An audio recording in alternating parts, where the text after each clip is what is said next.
Pun Yogi Permadi dina pelajaran bahasa Sunda ayeuna materi ngeunaan wawancara. Tapi dina materi ieu simkuring atau abdi atau saya akan menggunakan pengantar bahasa Indonesia.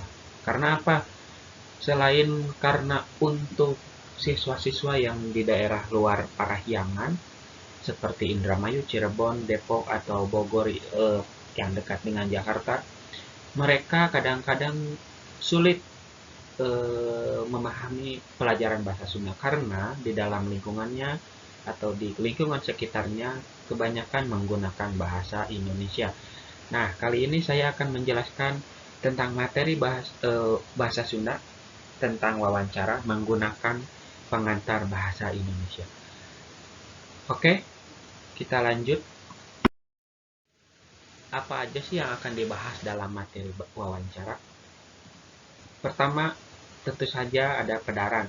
Pedaran kalau bahasa Indonesianya adalah eh, apa ya? Pemahaman atau istilah.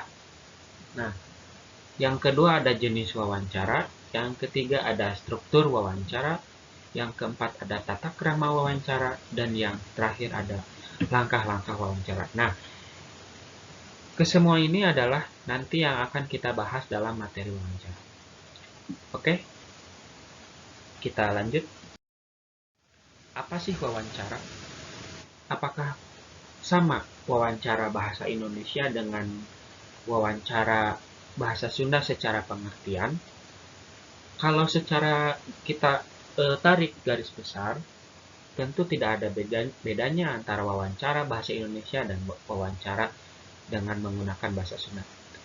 Yang membedakan adalah tentu saja dalam penggunaan bahasa. Nah, lalu apa sih pengertian wawancara? Wawancara dalam bahasa Inggris disebut dengan interview. Interview. Nah, wawancara nyaeta pagunaman antara dua orang atau leuwih pikeun nengan informasi ku cara nanyakan narasumber atau ahli dina widangna. Jika di bahasa Indonesia kan adalah wawancara yaitu obrolan antara dua orang atau lebih untuk mencari informasi dengan cara nanya ke narasumber atau ahli dalam bidangnya. Kegiatan wawancara raket pisan katalina jeung bidang jurnalistik atau kegiatan wawancara sangat erat eh, sangat erat sangat erat kaitannya dengan bidang jurnalistik. Biasanya wawancara eh, apa ya? Biasanya wawancara dilakukan sebagian besar oleh wartawan dan reporter. Tentu juga, tentu juga kalian sudah apa ya? Sudah tidak asing lah dengan kegiatan wawancara. Kalau nonton TV terus nonton berita pasti ada yang sebagian kecil kegiatan wawancara. Lalu apa aja sih jenis-jenis wawancara? Yang pertama, ada wawancara bebas. Apa yang disebut dengan wawancara bebas? Wawancara bebas yaitu pewawancara atau yang nanya bebas menanyakan apa saja terhadap narasumber, tidak terbatas, tergantung dalam suasana wawancara. Yang kedua, ada wawancara kauger. Kauger dalam bahasa Indonesia yaitu berpatokan atau berpedoman. Nah, apa yang disebut dengan wawancara kauger? Wawancara kauger mangrupa wawancara anu geus ditangtukeun daftar pertanyaan. Atawa wawancara kauger adalah wawancara yang sudah ditentukan daftar pertanyaannya. Lalu ada yang terakhir, yaitu wawancara bebas kauger. Yaitu wawancara bebas kauger adalah wawancara kombinasi antara wawancara bebas dan wawancara kauger. Yaitu pewawancara atau yang nanya membawa daftar pedoman pertanyaan sebagai garis besarnya, tapi waktu pelaksanaan wawancara semuanya dipasrahkan kepada narasumbernya. Biasanya dilakukan ya tergantung dari suasana pewawancara atau suasana dari narasumber. Lalu ada struktur wawancara. Nah, struktur wawancara sebenarnya terbagi oleh 3, tapi kita bahas satu persatu. Yang pertama, pasti ada bubuka. Bubuka berguna untuk mengarahkan hal-hal yang bakal nanti didiskusikan. Yang kedua, ada isi. Isi merupakan pokok dari wawancara. Dalam tahap ini, penanya dan narasumber silih nanya dan menjawab, atau saling nanya dan menjawab. Berguna untuk mencari informasi yang diinginkan atau nu dipikahayang. Nah, yang terakhir ada penutup. Nah, tahap ini adalah tahap kenyindeken atau ngarangkum hasil tina wawancara. Tahap ini merupakan tahap untuk merangkum hasil apa saja yang kalian dapat dari wawancara. Nah, tentu saja nanti kalian akan Bapak tugaskan untuk mewawancara.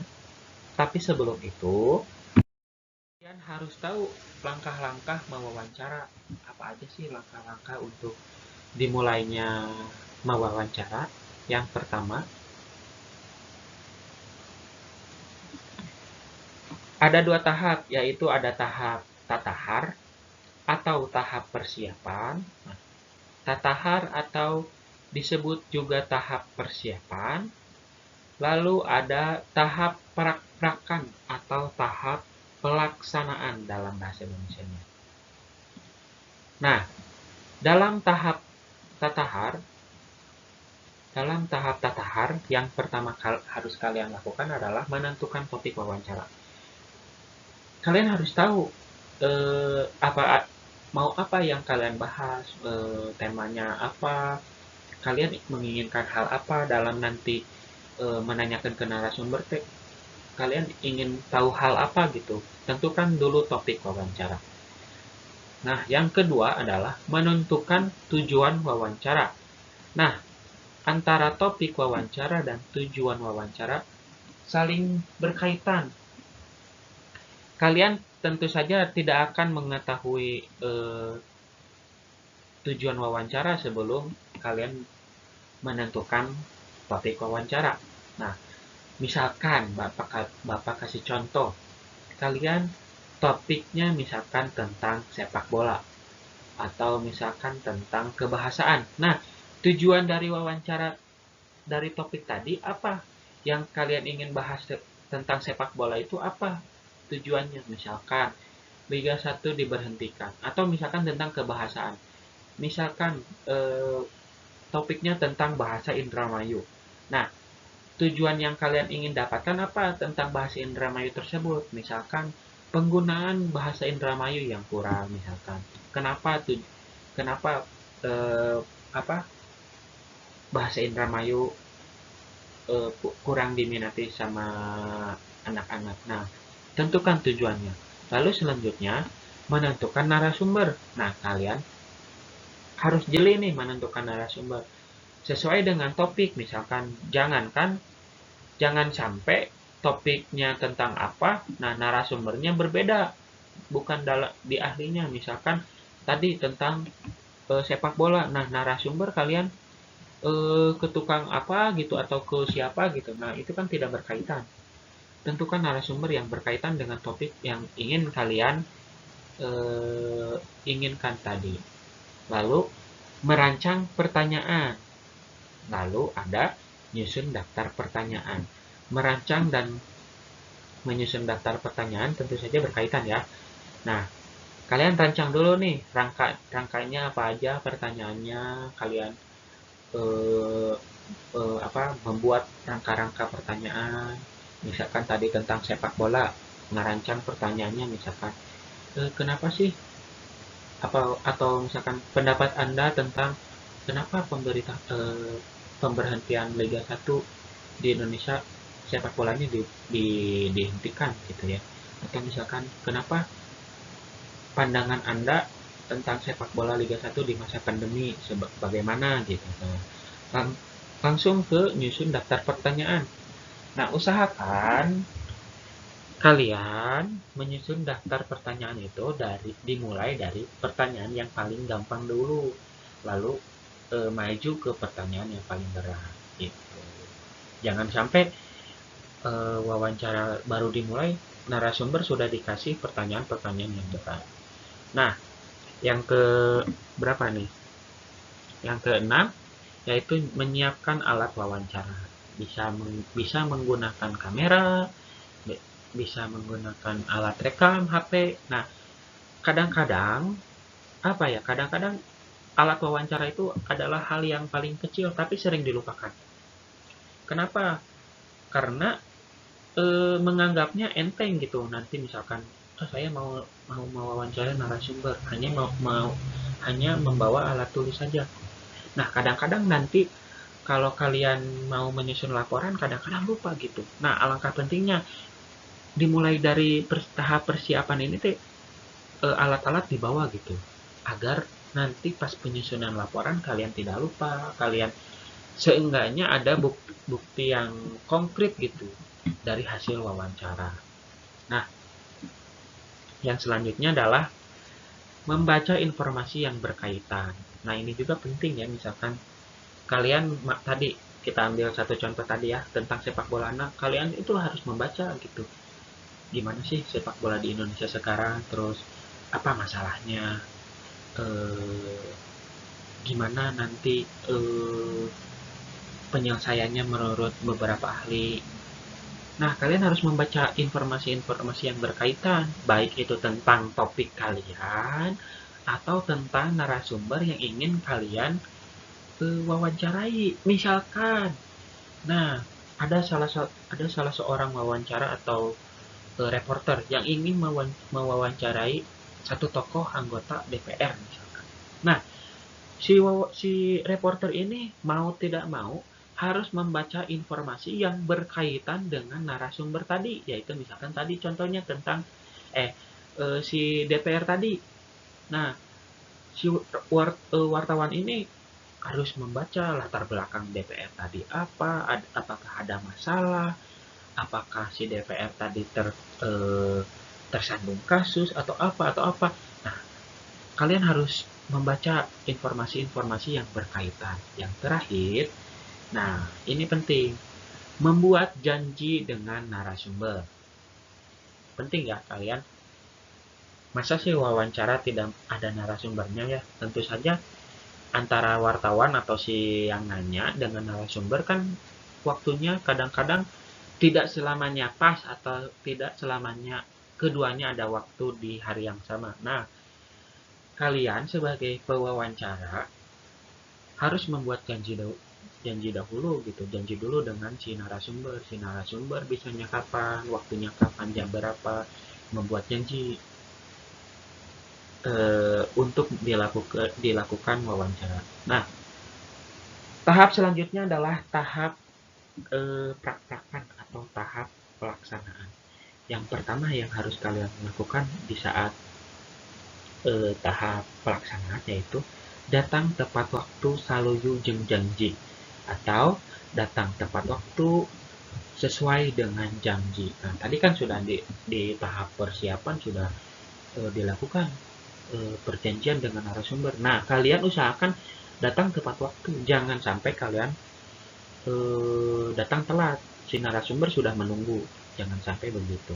Nah, lalu menggunakan baju yang sopan dan rapi ya, tentu saja ya, masa mau mewawancara menggunakan pakaian yang compang-camping, enggak gitu kan ya.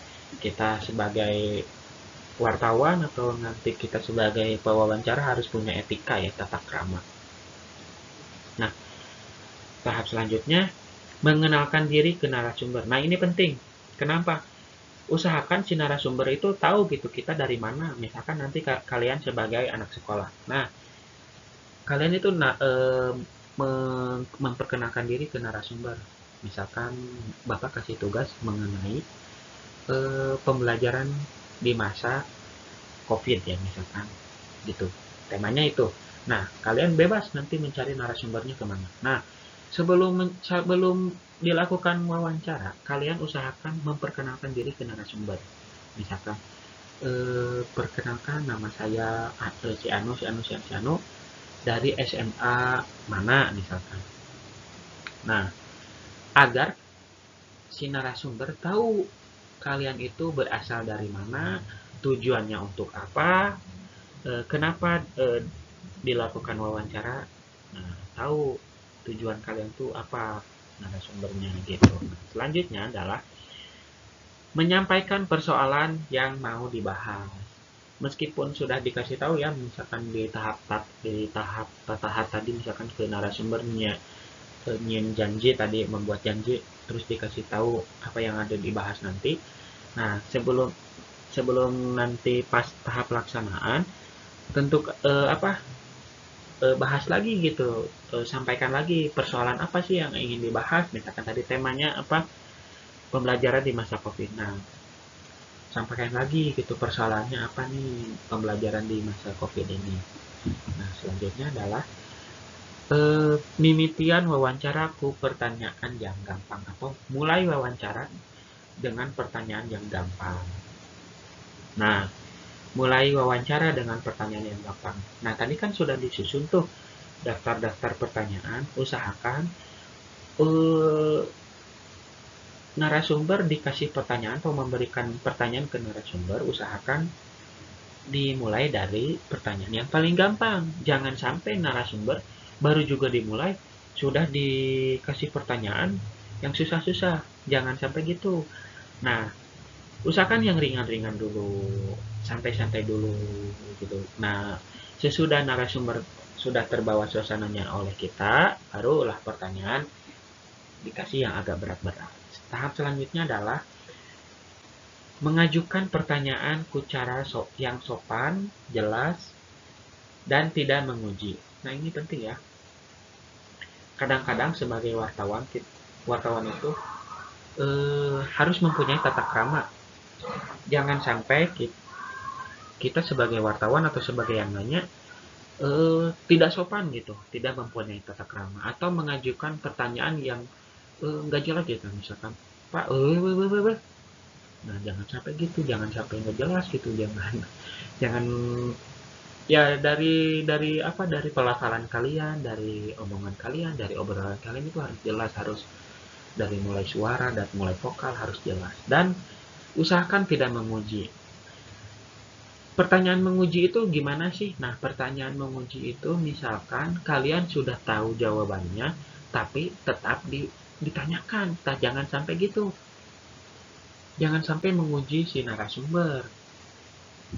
Lalu, regepkeun jawaban ti narasumber. Catat nu perlu dicatat. Nah, mendengarkan jawaban ti narasumber.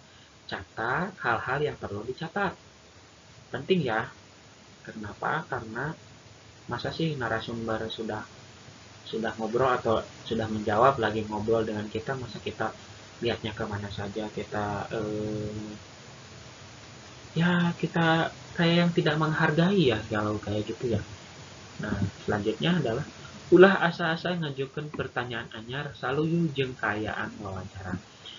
Jangan eh, jangan sungkan-sungkan untuk mengajukan pertanyaan yang baru berkaitan dengan atau saluyu jeung keayaan wawancara, atau sesuai dengan keadaan wawancara. Misalkan si kalian sudah enak gitu ya, terus kalian sudah punya pedoman wawancara. Nah, tapi ada hal-hal yang kalian penasaran tapi keluar dari konteks pedoman tadi. Nah, itu tidak apa-apa kalian mengajukan pertanyaan baru. Tapi usahakan tadi jangan pertanyaan yang menguji. Tahap selanjutnya adalah sareng seneng ngasongkeun kabeh pertanyaan, bere kasempetan narasumber nempikeun hal-hal nu can kajawab dina pertanyaan. Nah, seberesnya tadi kalian memberikan semua pertanyaan, kasih kesempatan narasumber untuk menyampaikan hal-hal yang belum terjawab dari pertanyaan yang kalian ajukan gitu. Yang terakhir, ngucapkeun nuhun sareng sena wawancarakan narasumber. Penting ini ya. Kalian harus punya tata krama mengucapkan terima kasih seberesnya wawancara ke narasumber. Nah, tata krama wawancara. Hal yang penting tapi sering dilupakan. Tata krama wawancara. Apa saja sih? Yang pertama, kalian harus netral. Kita kasih contoh misalkan, kalian ingin mewawancarai sebuah atau petinggi partai politik. Nah, kalian tidak boleh timpang sebelah atau berat sebelah. Kalau ingin mewawancarai partai politik, tentu saja kalian harus berpandangan netral. Tidak boleh kalian berpegangan ke partai politik yang lain. Nah, netral ini, yang dimaksud netral ini tadi, nu ngawawancara teu kudu ngomentaran antara satuju atau teu satuju karena informasi anu ditetepkeun ku narasumber. Yang mewawancarai tidak harus mengomentari antara setuju atau tidak setuju terhadap informasi yang disampaikan oleh narasumber. Nah, itu netral ya. Maksud Bapak tadi, kalau kita mengambil contohnya misalkan mau wawancara partai politik, nah kita tidak boleh berat sebelah, dan misalkan si wawancara lagi menyampaikan jawabannya gitu. Nah. Terus kalian sanggah, oh tidak setuju. Nah, tidak boleh gitu. Kalian harus tetap netral. Yang kedua adalah ramah. Tata krama ramah tentu saja harus dipegang teguh oleh kalian sebagai siswa ya. Tidak boleh kalian dalam wawancara tidak boleh marah-marah, tidak boleh nyolot gitu ya, tidak boleh keras kepala, tidak boleh. Nah, ramah ini adalah gunanya untuk menciptakan suasana someah atau suasana yang baik. Terus adil. Yang mau wawancara harus adil terhadap semua narasumber. Jangan pilih kasih. Misalkan kalian mau mewawancara beberapa narasumber. Nah, harus adil kalian memberikan pertanyaannya. Tidak boleh berat sebelah, tidak boleh pilih kasih. Kalau ini mah karena teman sendiri eh, diberikan pertanyaan-pertanyaan yang gampang. Ini mah karena orang lain diberikan pertanyaan yang susah. Jangan begitu. Sebagai pewawancara kita harus bersikap adil. Nah, yang terakhir adalah menciptakan suasana yang cair. Yang mewawancarai harus menciptakan suasana nu hade, suasana nu cair, ulah tegang. Menciptakan suasana yang baik, suasana yang cair. Jangan tegang gitu. Nah, biar apa? Biar si narasumber nyaman dengan kita, nyaman oleh sikap kita, nyaman dengan wawancara yang kita lakukan. Gunanya biasanya kalau suasana sudah cair, si narasumber pun tidak sungkan untuk memberikan jawaban-jawaban yang jujur, biasanya begitu. Sekian penjelasan dari Bapak, hatur nuhun. Jika ada pertanyaan, silahkan hubungi media-media di bawah ini. Bisa ke Instagram Bapak atau bisa di Instagram Panglauna. Sekian penjelasan dari Bapak. Semoga kalian makin pusing. Karena apa? Kalau kalian pusing, pasti kalian membaca. Kalian bisa mencari referensi yang lain, mencari pedoman-pedoman lain, tidak hanya menonton video ini. Usahakan kalian diulik sendiri tentang pelajaran bahasa Sunda. Memang susah pelajaran bahasa Sunda di daerah kalian atau di daerah misalkan Calora, Indramayu atau Cirebon atau Betawi sana, memang susah karena lingkungan kalian yang tiap harinya tidak ada yang menggunakan bahasa Sunda. Tapi seenggaknya sedikit-sedikitlah kita belajar mengenai hal-hal yang baru tentang pelajaran bahasa Sunda. Nah, pesan dari Bapak, jangan pernah bosan. Tapi bosan itu manusiawi. Tapi langkah kita tidak kuat. Jangan pernah berhenti. Bosan itu manusiawi, tapi langkah kita jangan pernah berhenti. Sekian dari Bapak. Assalamualaikum warahmatullahi wabarakatuh.